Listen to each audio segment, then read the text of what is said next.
मुख्यमंत्री योगी आदित्यनाथ ने टेस्टिंग क्षमता को बढ़ाकर 50,000 टेस्ट प्रतिदिन किए जाने के दिए निर्देश। कहा, सोशल डिस्टेंसिंग तथा मास्क के उपयोग को जीवन शैली का बनाना होगा अंग।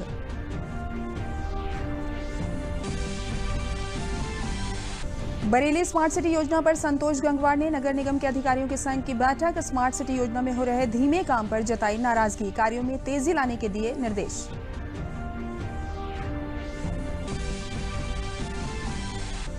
प्रदेश के कई जनपदों में नहीं रुक रहा टिड्डियों का आतंक। लोग ग्रामीण थाली ढोल नगाड़ा बजाकर भगा रहे टिड्डियों को। विभाग करा रहा केमिकल का छिड़काव।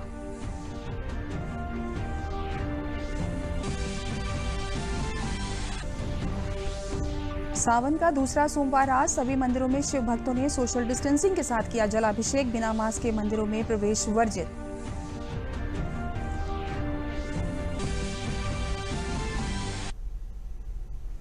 नमस्कार, मैं हूं तरन्नुम रिजवी। अब समाचार विस्तार से। प्रदेश में कोरोना संक्रमण के बढ़ते खतरे को देखते हुए मुख्यमंत्री योगी आदित्यनाथ ने टेस्टिंग क्षमता को बढ़ाकर 50,000 टेस्ट प्रतिदिन किए जाने के निर्देश दिए हैं। मुख्यमंत्री ने इसके साथ ही जनपद वाराणसी, बलिया, गाजियाबाद तथा झांसी में सैंपल कलेक्शन में वृद्धि करने को कहा है। इसके अलावा मुख्यमंत्री ने साप्ताहिक बंदी के दौरान बाजारों में स्वच्छता तथा सैनिटाइजेशन का विशेष अभियान चलाने के निर्देश दिए हैं।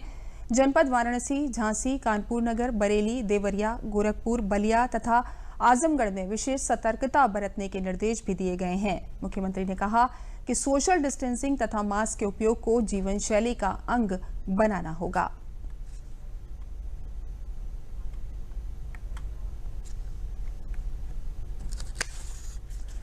कोरोना संक्रमण के मद्देनजर उत्तर प्रदेश के मुख्यमंत्री योगी आदित्यनाथ ने एक अहम फैसले में पूरे प्रदेश में साप्ताहिक लॉकडाउन करने का ऐलान किया है। अब सभी बाजार सोमवार से शुक्रवार तक खुलेंगे तथा शनिवार व रविवार को साप्ताहिक बंदी रहेगी। देखिए दूरदर्शन संवाददाता अमित कनौजिया की ये रिपोर्ट।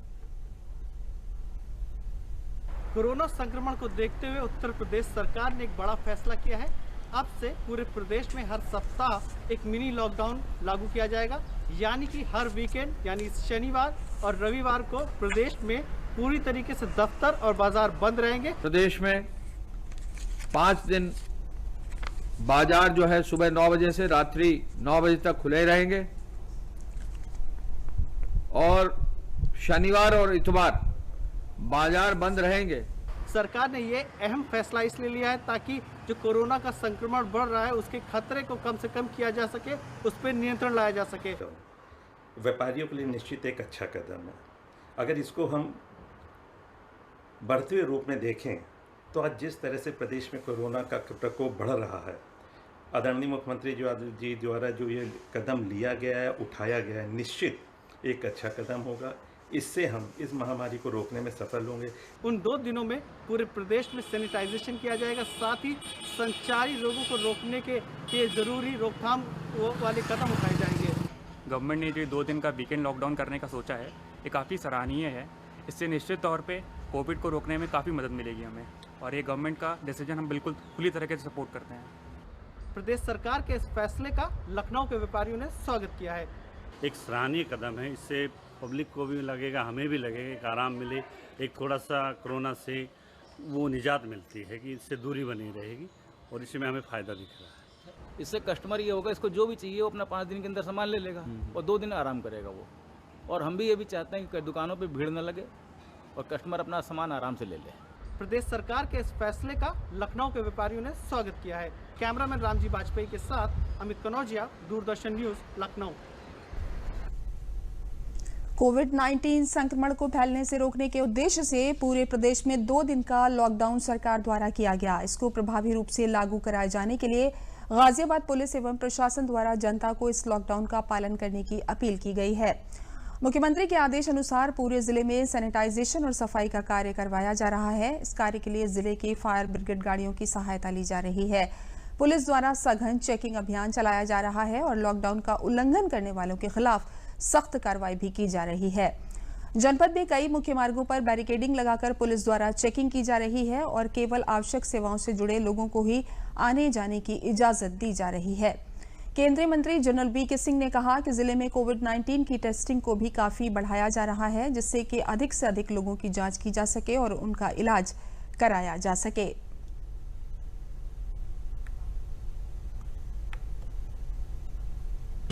गाज़ियाबाद के अंदर टेस्टिंग हमने बढ़ा दी।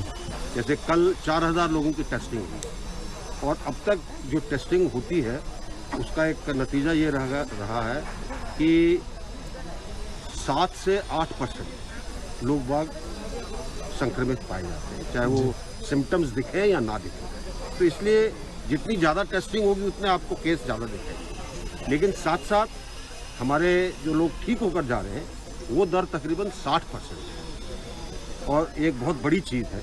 अब मुझे आशा है कि जो संक्रमण जो दिख नहीं रहा है वो टेस्टिंग से जब निकलेगा तो उनको ठीक करने में मदद मिलेगी, लोग बहुत स्वस्थ रहेंगे।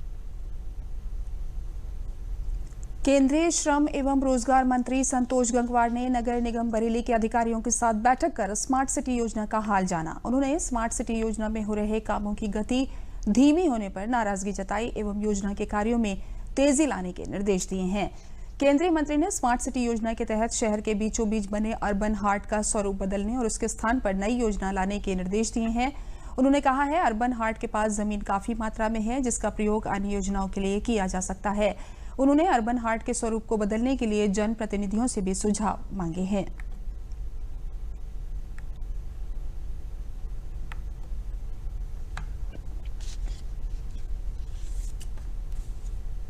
बरेली के अंदर जिस प्रकार से काम आगे भविष्य में आ रहे हैं और जैसा कि हम समझते हैं कि स्मार्ट सिटी के संदर्भ में कुछ बरेली के अंदर अच्छे विकास की गतिविधियों को बढ़ावा दिया जाए तो उसके हिसाब से अर्बन हार्ट को एक नया स्वरूप दिया जाकर एक नई व्यवस्था के तहत जो स्थान जहां पर अर्बन हार्ट का जो काम है वहां पर ज़मीन है, मैंने भी पूछा था कि उन्होंने उसकी एक योजना का प्रारंभिक स्वरूप हमको बताया था।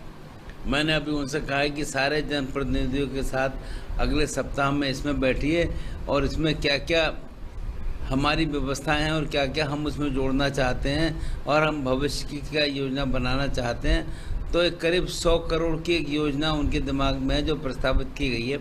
अब मुझे लगता है एक सप्ताह के अंदर हम लोग उस पर बात करेंगे और उसके हिसाब से अपने सुझाव देने का काम करेंगे। टिड्डियों का दल बाराबंकी की तरफ से घाघरा नदी को पार कर गोंडा पहुंच गया है। गोंडा की तहसील कर्नलगंज के नकहरा, भभुआ, चितौनी, कोन्हटा, रामगढ़, पचमढ़ी, अहरौरा, गुरवलिया आदि गांव में टिड्डियों के दल ने जमकर उत्पात मचाया है। उपनिदेशक कृषि मुकुल तिवारी ने बताया कि जिन पेड़ों पर टिड्डियों का दल फसलों को पूरी तरह से चौपट करते हुए आगे बढ़ रहा है, टिड्डियों का दल लाखों करोड़ों की संख्या में बाग के पेड़ों पर जहां भी बैठा उनकी भारी संख्या और अधिक वजन होने की वजह से पेड़ और डाल झुकी नजर आई। ग्रामीण थाली, ढोल, नगाड़ा बजाकर टिड्डियों को भगा रहे हैं। विभाग केमिकल का छिड़काव करा रहा है। गोंडा में टिड्डियां रुकती हैं तो ड्रोन कैमरे की मदद से दवा का छिड़काव कर मारा जाएगा।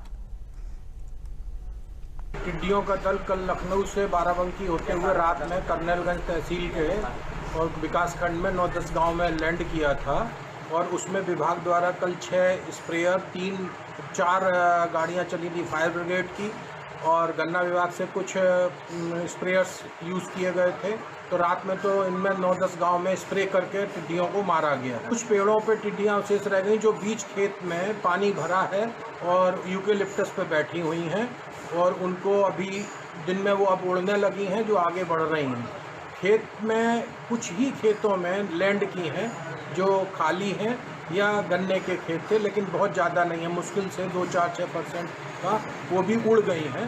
खासकर पेड़ों की पत्तियों को ज़्यादा नुकसान हुआ है, उसमें भी यूकेलिप्टस की पत्तियों। और विभाग द्वारा बराबर इनको मॉनिटरिंग की जा रही है, जागरूकता की जा रही है। सुबह से किसान लोग सब खेतों में अपने थालियां पीट रहे हैं, ट्रैक्टर का साइलेंसर खोल के चला रहे हैं, मोटरसाइकिल का साइलेंसर पटाखे दाग रहे हैं, धुआं कर रहे हैं। और जब शाम को सेटल होंगी तो पुनः इन पे जहाँ बैठेंगी उन पे स्प्रे करके इनको मारा जाएगा। प्रदेश में टिड्डियों का आतंक नहीं रुक रहा है। गांव क्षेत्र में किसान परेशान हैं तो वहीं अब टिड्डियों ने शहरी क्षेत्रों में लोगों को जीना दूभर कर दिया है। श्रावस्ती में 2 टिड्डी दल गांव में टूट पड़ा। खेतों की फसलों से लेकर झाड़ी व पेड़ों के पत्तों को नुकसान पहुंचाया। कृषि विभाग ने पहले ही टिड्डी की दस्तक को लेकर किसानों को अलर्ट कर दिया था। 7 से 8 किलोमीटर क्षेत्र में फैला टिड्डियों का दल सीतापुर से बहराइच, इसके बाद श्रावस्ती पहुंचा। 7 से 8 किलोमीटर के क्षेत्र में फैली टिड्डियों की संख्या करोड़ों से भी ज्यादा थी।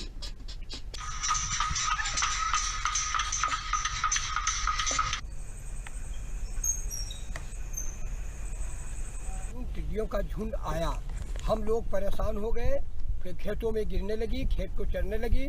उस समय हम लोग थाली, पूरे गांव के लोग थाली बाजा बजाने लगे, आवाज़ किया, शोर नाद सुन करके कुछ टिड्डियाँ का झुंड तो भागा, लेकिन बाकी लोग चर रही थी।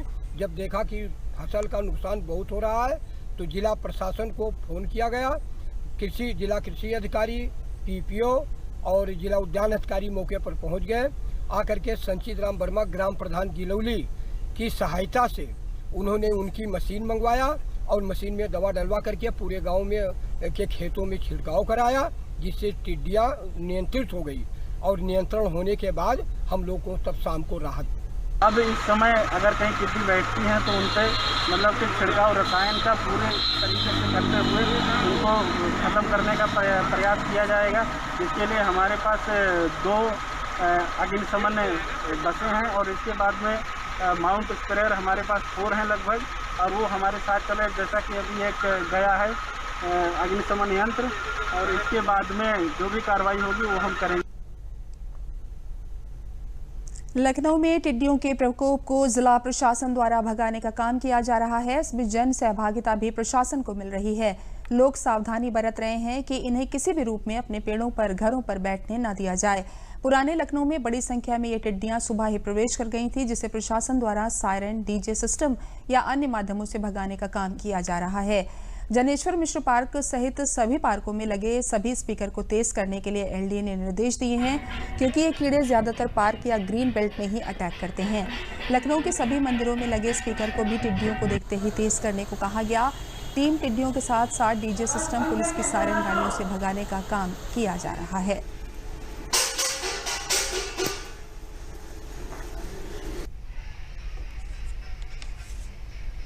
लगातार हो रही बारिश के कारण घाघरा नदी का जलस्तर खतरे के निशान से ऊपर पहुंच गया है। अंबेडकर नगर जिले की टांडा और आलापुर 2 तहसील क्षेत्रों से होकर गुजरने वाली घाघरा नदी में बाढ़ के कारण नदी के किनारे बसने वाली आबादी में बाढ़ का खतरा मंडराने लगा है। इसके अलावा मांझा क्षेत्रों में कई गांव में धान की फसल भी बाढ़ की चपेट में आ गई है। बाढ़ प्रभावित क्षेत्रों में लोग प्रशासन से सहायता उपलब्ध कराने की मांग कर रहे हैं। मुख्यमंत्री के निर्देश पर अयोध्या मंडल के आयुक्त MP अग्रवाल ने स्वच्छता अभियान और बाढ़ की स्थिति का जायजा लिया। उन्होंने बताया कि बाढ़ से निपटने के लिए सारे प्रबंध कर लिए गए हैं। किसी भी तरह से जनहानि अथवा पशु हानि नहीं होने दी जाएगी।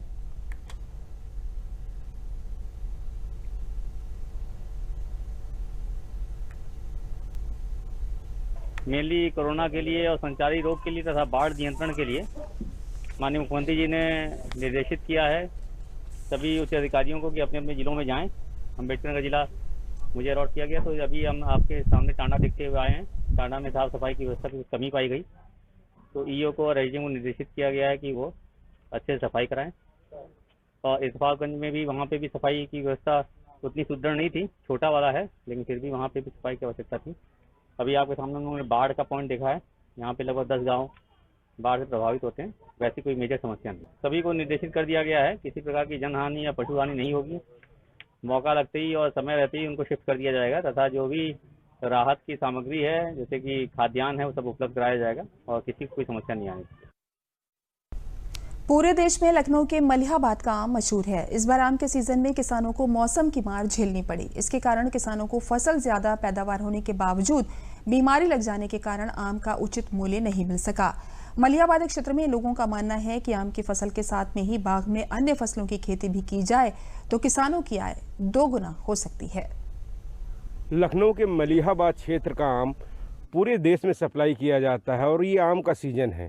इस समय हम जानेंगे, आए हुए हैं मलिहाबाद क्षेत्र कि किस तरीके की उपज इस बार हुई है, किसानों को किस तरीके से फ़ायदा हुआ है या उनको कुछ नुकसान भी हुआ है। जी, मिठास तो आपकी बहुत फीकी रही क्योंकि आम तो बहुत अच्छा आया, मगर मौसम की मार से आम का बदरंग हो गया।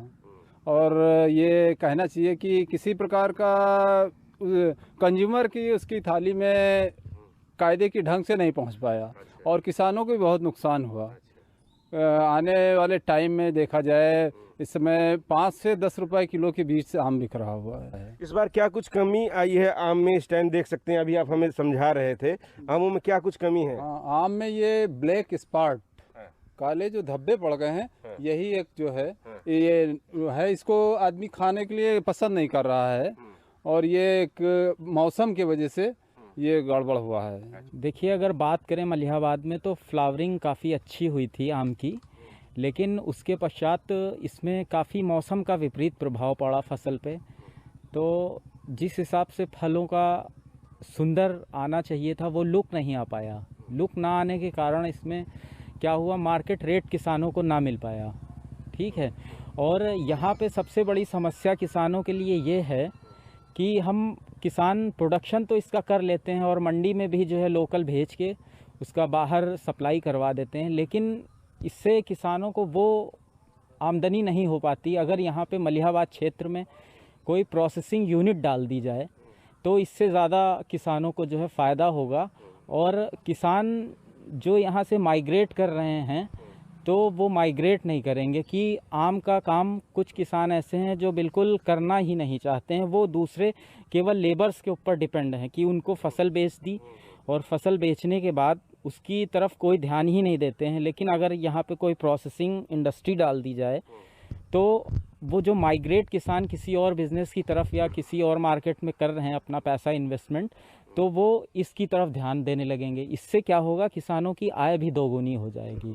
और इसके साथ में किसानों को ऐसे भी प्रशिक्षण दिए जाएं कि आम के अतिरिक्त और किस तरीके से जो है हम अपने बाग में खाली ज़मीन का इस्तेमाल कर सकते हैं, जैसे इंटरक्रॉपिंग के रूप में पपीता, हल्दी और अदरक की खेती करके। तो अभी ये यहाँ का किसान 80% अनभिज्ञ है। लखनऊ के मलिहाबाद का आम तो मशहूर है ही, लेकिन इन बागों में हल्दी, अदरक और पपीता भी उगाया जा सकता है। किसानों को इसकी जानकारी देकर उनके लाभ में और ज़्यादा बढ़ोतरी की जा सकती है। किसानों की आय दोगुना करने में ये भी काफ़ी कारगर कदम साबित होगा।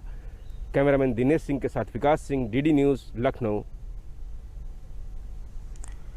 कानपुर नगर के बिकरू हत्याकांड को लेकर प्रदेश सरकार द्वारा गठित स्पेशल इन्वेस्टिगेशन टीम ने रविवार को टीम अपर मुख्य सचिव संजय भूसरेड्डी के साथ जांच करने बिकरू गांव पहुंची। जांच के दौरान टीम ने ग्रामीणों से जानकारी ली और बयान दर्ज कर मौके से साक्ष्य जुटाए। टीम ने शिवली और चौबेपुर थाने से विकास दुबे के आपराधिक इतिहास को भी खंगाला। पत्रकारों से बात करते हुए टीम के मुखिया अपर मुख्य सचिव संजय भूसरेड्डी ने कहा कि जांच करने के लिए शासन द्वारा स्पेशल इन्वेस्टिगेशन टीम गठित की गई है। एसआईटी टीम जांच कर रही है और जांच के बाद अपनी रिपोर्ट शासन को सौंप देगी।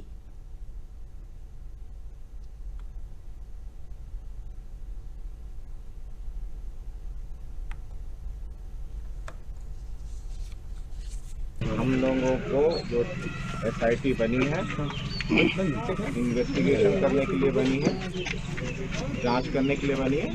हम लोग जांच करने आए हैं, जांच करके अपनी रिपोर्ट शासन को देंगे।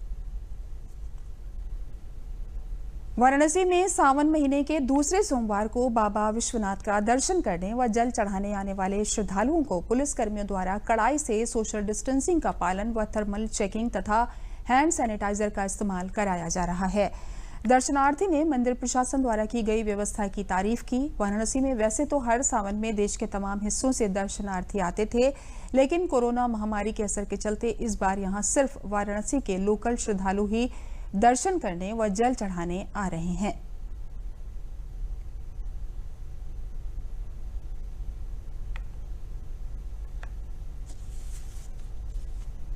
अब सब बाबा की कृपा है भैया, बाबा का जैसा आज्ञा रहेगा वैसा ही होगा। क्या किया जाए, अब कुछ भी हो लेकिन दर्शन करना है बाबा का, क्या किया जाए।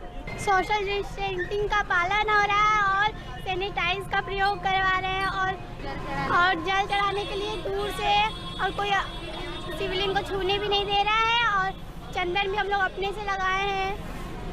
दर्शन में सोशल डिस्टेंसिंग का बहुत कड़े तरीके से फॉलो किया जा रहा है और बहुत दूरी पे रह के लोग फॉलो कर रहे हैं। चंदन टीका किसी को नहीं लगाने दिया जा रहा है, शिवलिंग छूने नहीं दिया जा रहा है और दूर से ही एक मटके में अपना जल डाल दे रहे हैं और वो शिवलिंग पे जाके गिर जा रहा है। आज सावन के दूसरे सोमवार पर भक्तों ने शिव मंदिरों में जाकर पूजा अर्चना की। लखनऊ के मनकामेश्वर मंदिर में भक्तों ने सोशल डिस्टेंसिंग के साथ भगवान शिव का जलाभिषेक किया। इस दौरान मंदिर में बिना मास्क के प्रवेश वर्जित रहा। आज सावन के दूसरे सोमवार को लखनऊ के मनकामेश्वर मंदिर में भक्त आए हुए हैं भगवान शिव पर जल अर्पित करने के लिए। हम देख सकते हैं हमारे पीछे किस तरीके से लोग आ रहे हैं, लेकिन इस बार जो सोशल डिस्टेंसिंग का पालन किया जा रहा है, कोरोना वायरस संक्रमण के दौरान जो कुछ नियम कायदे बताए गए हैं उनका यहाँ पर अनुपालन करते हुए देखा जा रहा है। सभी लोग दूरी बनाकर आ रहे हैं और एक एक करके मंदिर के अंदर नहीं जा रहे हैं। मूर्ति को छूना यहाँ पर मना है, बाहर से ही अभिषेक कर रहे हैं। हम जानेंगे किस तरीके से क्या कुछ सावधानियां बरती जा रही हैं यहाँ पे इस बार में। थर्मल स्क्रीनिंग हो रही है, सैनिटाइज हो रहा है और अंदर गर्भगृह में जाने को नहीं दिया जा रहा है। यहीं से आप देख रहे होंगे थाल लगाए गए, इसी के थ्रू पानी अंदर जल और दूध जो भी चढ़ रहा है वो इसी के थ्रू जाया जा रहा है। कितने से कितने बजे तक दर्शन कर सकते हैं सोमवार? सुबह 5 बजे से लेकर रात्रि 10 बजे तक। सुबह 5 बजे से लेकर रात्रि 10 बजे तक आप भी सावन के सोमवार को यहाँ आकर भगवान शिव की पूजा अर्चना कर सकते हैं। लेकिन विशेष बातों का ध्यान रखना होगा, आपको सोशल डिस्टेंसिंग का पालन करना होगा, सैनिटाइजर का प्रयोग करना होगा और कोई भी व्यक्ति बिना मास्क के यहाँ पर लगाए हुए नहीं आ सकता है। इस बात का यहाँ प्रॉपर ध्यान दिया जा रहा है। महंत दिव्या गिरी जी हैं हमारे साथ, इस मंदिर की प्रमुख, जानते हैं उनसे क्या कुछ यहाँ पर विशेष एहतियात बरती जा रही हैं। कोरोना संक्रमण के दौरान सावन के सोमवार में भक्त आते हैं, लेकिन क्या कुछ ख्याल रखा जा रहा है जिससे वो भगवान शिव की आराधना पूजन अर्चन कर सकें? जी, चूँकि 8 जून को जब मंदिर खुले थे तो जो प्रशासन की गाइडलाइन थी उसके अनुसार तो हम लोग सारे एहतियात कर रहे थे और जो उनके अनुसार दिशा निर्देश था कि मास्क लगा के ही प्रवेश करें अंदर के लिए, गेट पे इनको सैनिटाइज कर दिया जाए। दूसरा जो सबसे चुनौतीपूर्ण कार्य था वो हम लोगों की ये कि उन्होंने बोला कि विग्रह नहीं स्पर्श करना है, मूर्ति स्पर्श नहीं होगी। तो 1 वीक का ही हम लोग के पास समय था, 1 या 2 तारीख को निर्णय हो रहा था और 8 जून को मंदिर खुलना था।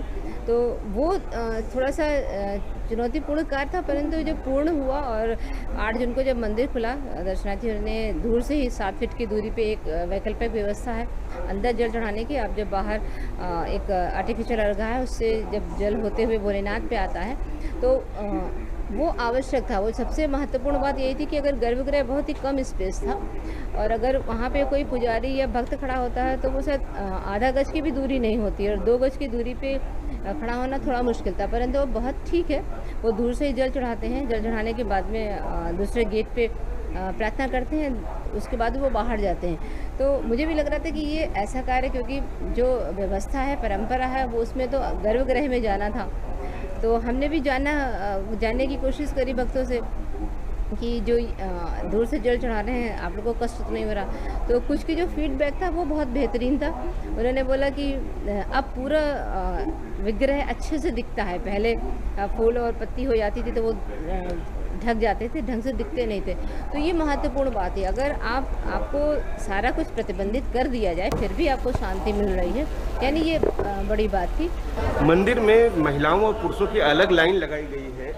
यहाँ पर देख सकते हैं दूरी का उचित पालन किया जा रहा है और सभी लोग मास्क जरूर लगाए हुए हैं। ये बहुत ही अच्छी बात है कि भगवान शिव के पूजन अर्चन के दौरान भी कोरोना संक्रमण की जो गाइडलाइन है, जो प्रोटोकॉल है, उसका बराबर पालन किया जा रहा है। और बिल्कुल हर भक्त यही मनोकामना कर रहा है कि भगवान शिव उसके कष्टों को दूर करें, उस देश पे, इस दुनिया पर जो कोरोना संक्रमण नामक एक वायरस आया है उससे जल्द से जल्द निजात दिला सकें। रामजी वाजपेयी के साथ Vikas Singh, DD News, Lucknow. Corona संक्रमण से बचाव के लिए चलाए जा रहे सैनिटाइजेशन और स्वच्छता कार्यक्रम का जायजा लेने अपर मुख्य सचिव व कोविड-19 के नोडल अधिकारी आलोक कुमार प्रथम कानपुर देहात का दौरा किया।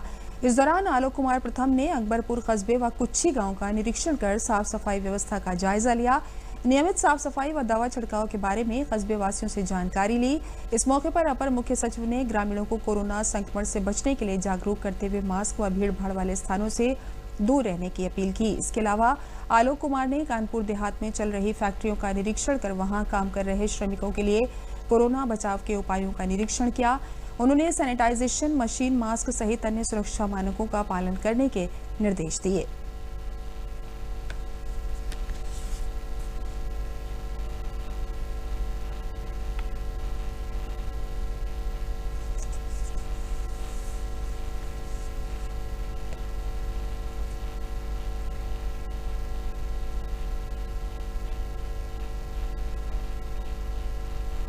शाहजहांपुर जिले में कोरोना मरीजों की बढ़ती संख्या देख स्वास्थ्य विभाग और यूनिसेफ शहरी एवं ग्रामीण क्षेत्रों में घर घर सर्वे कराया जा रहा है ताकि संचारी रोगों जैसे खांसी, जुकाम, बुखार आदि बीमारियों से पीड़ित लोगों की कोरोना जांच कराई जा सके। साथ ही इस अभियान में ये टीमें लोगों को मास्क सैनिटाइजर के बारे में भी जागरूक कर रही हैं। दरवाजों पर कोरोना से जंग अभी जारी है, 2 गज दूरी, मास्क जरूरी है जैसे स्लोगन से लिखे स्टिकर भी चस्पा कर रही है।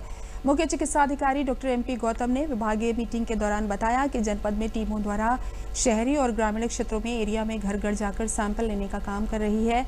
जो सैंपल कलेक्शन होकर आते हैं उन्हें जांच के लिए भेजा जाता है। उसके बाद यदि किसी की रिपोर्ट पॉजिटिव आती है तो उसका इलाज किया जाता है। साथ ही ये टीम लोगों को मास्क लगाने, बार बार सैनिटाइज करने और सोशल डिस्टेंसिंग के लिए भी जागरूक कर रही है।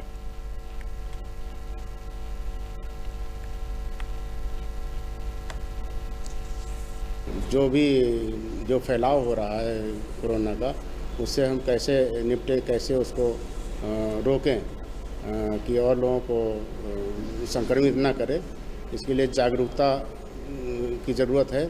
पब्लिक में जो जनता में जानकारी पूरी नहीं है कि हम कैसे उससे निपटें, जैसे मास्क लगाना, हाथ धोना, सैनिटाइज करना, हाथ सैनिटाइज करना, अगर कहीं छू लिया कहीं पर तो उसको तुरंत हाथ सैनिटाइज करना है, अगर और सोशल डिस्टेंसिंग बनाए रखना, जो कि हमारे जो कोरोना के फैलाव की चेन को ब्रेक करेगा।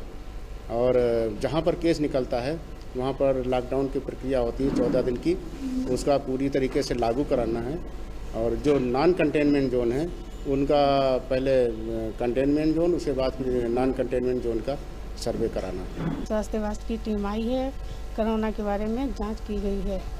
किसी की इलाज, खांसी, जुकाम, बुखार या मतलब किडनी का इलाज, किसी की जांच या दवाई चल रही हो, यहाँ पे किसी का नहीं है। उन्होंने बताया कि जहाँ भी जाएं तो मास्क लगा के जाएं, 2 गज की दूरी रखें, घर में भी अगर आएँ तो बार बार हाथ धुलें और दूरी बना के रखें। प्रयागराज जिले के जसरा ब्लॉक के बुदावा गांव के किसान त्रिभुवन नाथ पटेल ने काले धान की खेती करके दूसरे किसानों को प्रेरित कर रहे हैं। करीब जिले के 5 दर्जन से अधिक किसान धान की खेती कर रहे हैं। त्रिभुवन नाथ पटेल ने बताया कि ये काला धान जो शुगर फ्री होता है, साथ ही रक्तचाप में दवा का काम करता है, मार्केट में 300 से 500 रुपए किलो में बिकता है। मुख्यतः काले धान की खेती मणिपुर में होती है। पिछले वर्ष कुंभ किसान मेले में इसके बीज लेकर अपने यहाँ बेहन डालकर इसकी रोपाई की गई। अच्छी खेती होने पर अपने क्षेत्र के 5 दर्जन से अधिक किसानों ने इस वर्ष 100 बीघा से अधिक खेती कर रहे हैं। किसान ने बताया कि इसकी खेती रासायनिक नहीं बल्कि जैविक खेती से होती है। इसकी पैदावार प्रति बीघा 10 से 12 कुंतल धान है।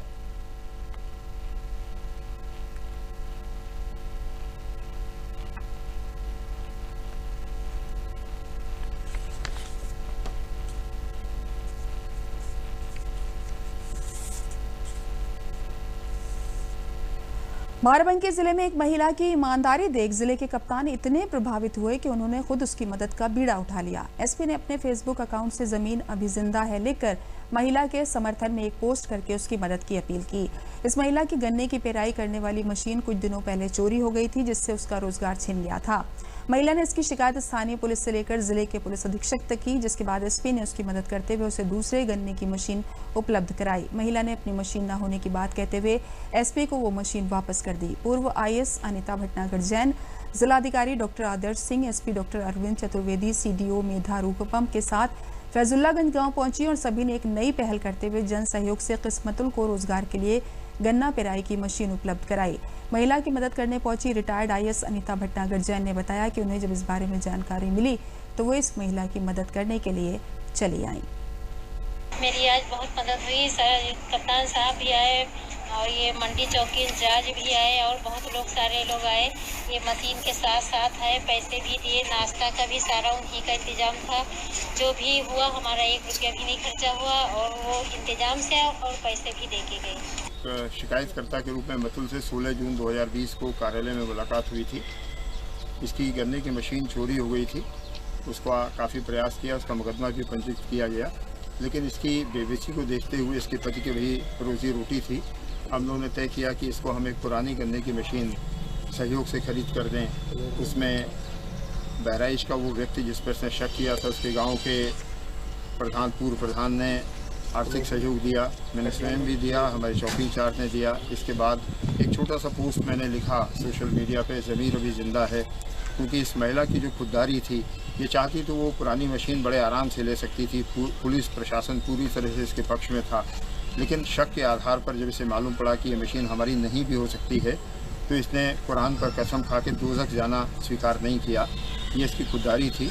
इससे प्रभावित होकर हम लोगों ने जन सहयोग से आज इसको एक नई मशीन उपलब्ध कराई है और आज ये मतुल का सपना और हम लोगों की इच्छा मूर्त रूप ले सकी है।